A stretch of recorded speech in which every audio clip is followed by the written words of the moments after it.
Баршаңызға қайырлы күн достар, менің каналыма қош келдіңіздер. Бүгін біз осындай керемет нан салманың бір түрі жұмыртқадан жасалатын нан салма жасайтын боламыз. Егер де сіздерге менің бүгінгі жасаған тағамым ұнап жатса, маған лайк басып тіркеле кетуді ұмытпаңыздар. Бұл тағамның ерекшелігі сол, тек қана жұмыртқадан ғана жасалады. Үйде көбінесе ет болмай қалып жатады, сондай кезде еш ойланбастан осы тағамды жасасаңыздар болады. Бұл тамақ өте дәмді, аузыңнан дәмі кетпейтін ерекше дәмі бар керемет тағам.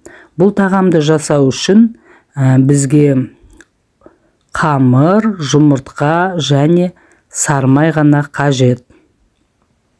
Алдыменен ұнды аламыз. Мен бүгін 450 грамдай ұн алдым, бір жұмыртқа салдым, сосын тұз қосылған жылы суды қосып отырып, қамырымды илеп алдым.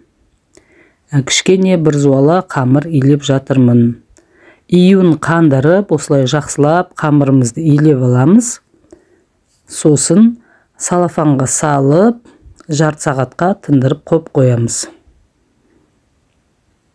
Содан кейін салмасын дайындаймыз. Нан салманың бетіне салатын. Ол үшін бір дана пиязды аламыз да, осылай жартылай сақина етіп турап шығамыз.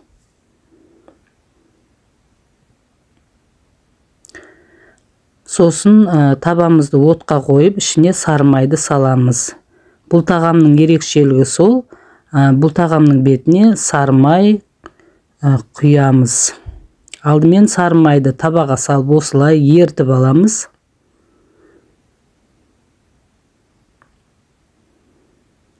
Мінекей сармайымыз еріді, енді бұған жаңағы тураған пиязымызды саламыз. Сөйтіп қып-қызыл болғанша жақсылап қуырып аламыз пиязымызды. Мінекей қып-қызыл болып, әдемі болып қуырылды. Енді бұл пиязды бір шетке бөлек алып қойамыз.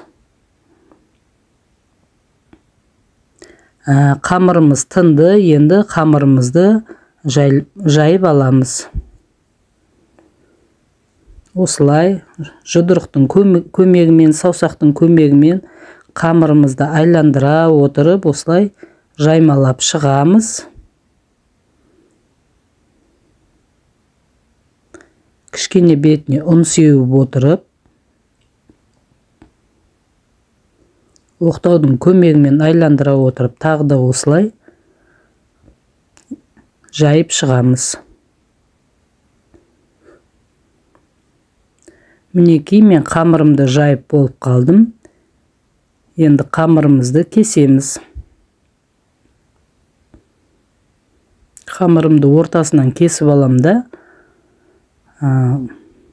осылайша кеспе көжеге кескен сияқты қылып, қазір қамырымызды кесіп шығамыз. Менің жайған қамырым аса қалыңда емес, аса жұқада емес, орташа болды. Кеспе көжеге кескенде осылай кесіп, сосын жаймалап осылай кептіріп қоямыз.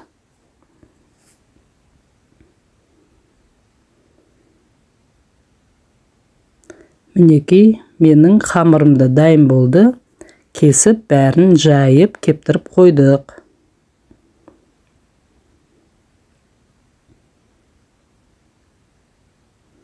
Енді осы екі аралықта жұмыртқамызды дайындаймыз.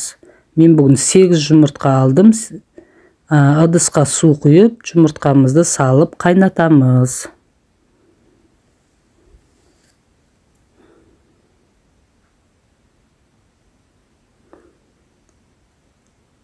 Жұмыртқамызда дайын болды.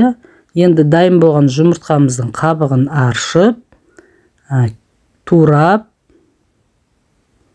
қамырдың бетіне салғанға дайындаймыз.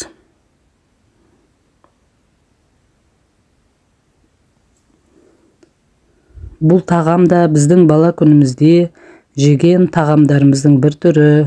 Үйде ет болмай қалған кезде осылайша жұмыртқадан нан салма жасап та жейтінбіз. Осы тағамды жеген сайын есіме балалық шағым түседі. Суды алдын ала қайнатып қоямыз, суға тұз саламыз, сосын жаңағы дайындаған кеспелерімізді, қамырымызды салып, осылайша пісіріп аламыз. Қатты отта пісіреміз. Жай отта пісірсек езіліп кетеді.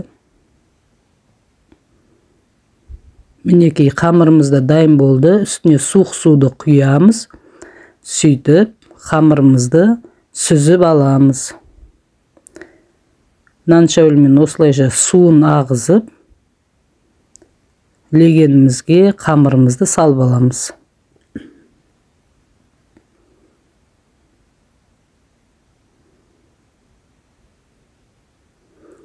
Мінекей қамырымды да салып болдым.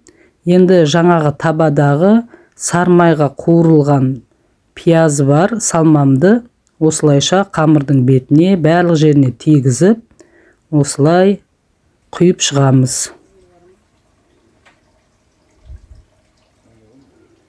Енді оның үстіне легеніміздің ортасына жаңағы турап қойған жұмыртқаларымызды қойып шығамыз.